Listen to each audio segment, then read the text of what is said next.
Jim Rohn's advice for young people who want to be rich.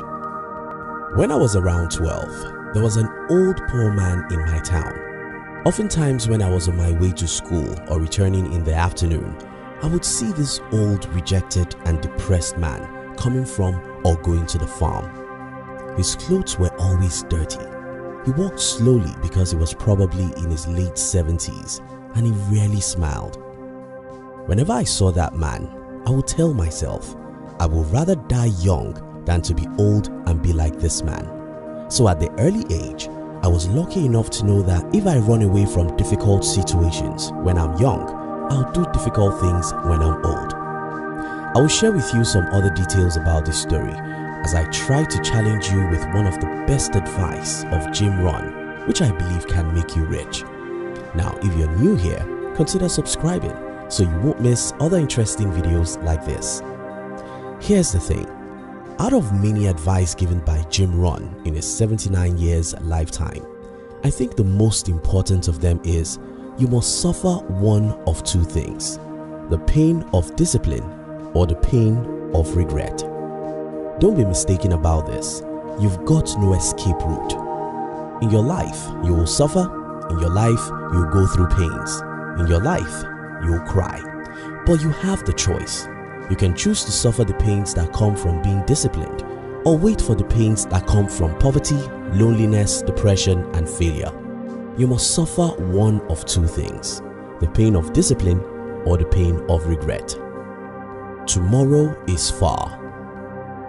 I once watched a young man on TV who was doing what was obviously wrong. When he was asked how he would feel at 70, looking back at his present errors, he said, "Well, I still have about 50 years before I regret." This sounds so stupid, but we all do similar things in our life because we think that tomorrow is far. Don't deceive yourself. Tomorrow is now.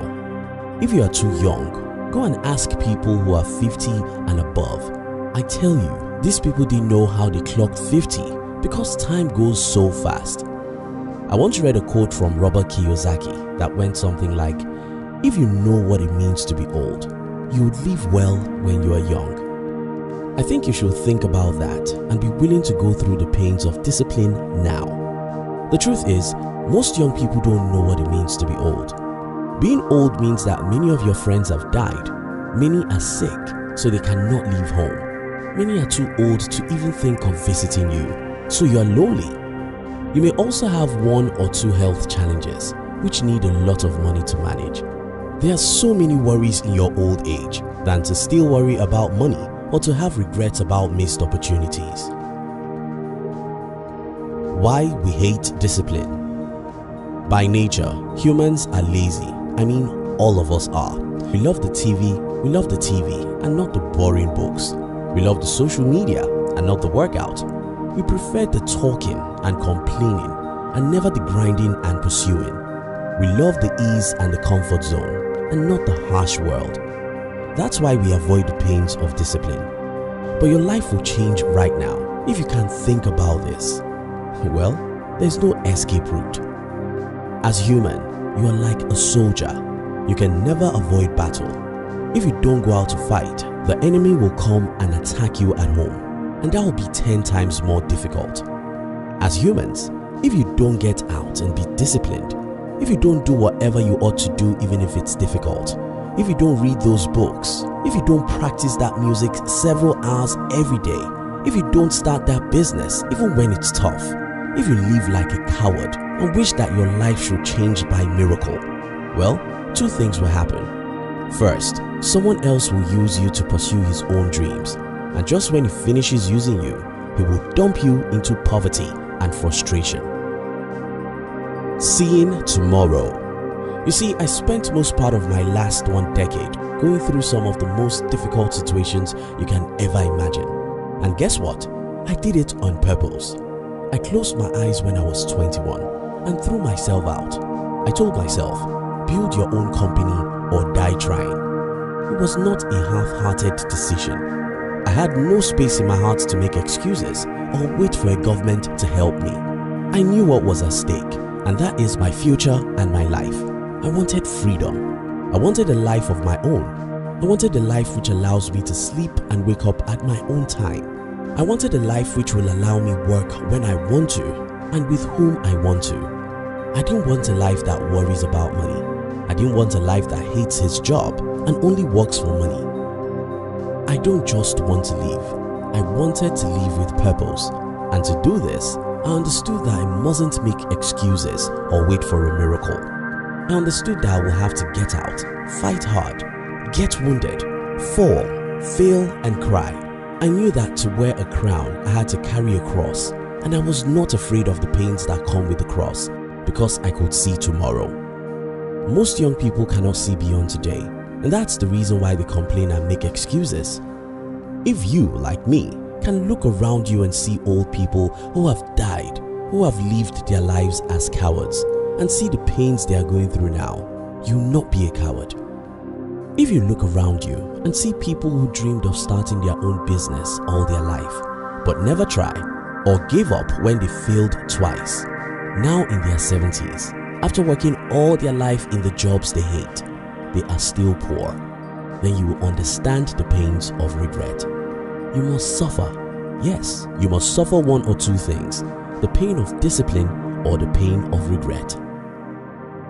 Living in the world of cowards. Don't ever think that you'll see some examples of courage in your primary environment, because not many courageous people exist in the world.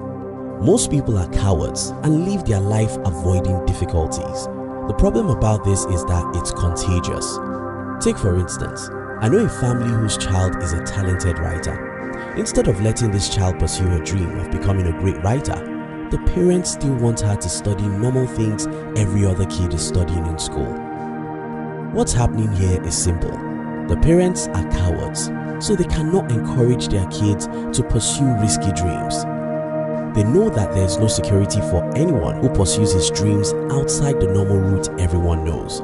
For example, there's security for you if you study to become an accountant, because you can get a job and get paychecks for 30 years.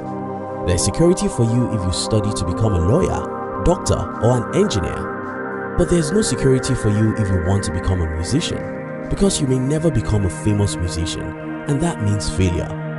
There's no security for you if you want to become a writer, an athlete or an entrepreneur. In all these, you are taking a great risk, and the natural thing to do in our society is to calm down and follow the path everyone is following, or have plan B. Plan B means that even if you want to be an entrepreneur, go get a degree first, so that if you fail in business, you can easily get a job. The problem about this way of thinking is that plan B will always distract you from plan A. I left school without any degree because I didn't want to be employable. I knew if I was employable, I could easily stop pursuing my entrepreneurial dream whenever the road becomes rough. But because I had no degree, I knew that I didn't have plan B. Because I didn't have plan B, I fought with my last blood and I won. You must suffer one of two things, the pain of discipline or the pain of regret. Which would you choose? The discipline today or the regret tomorrow?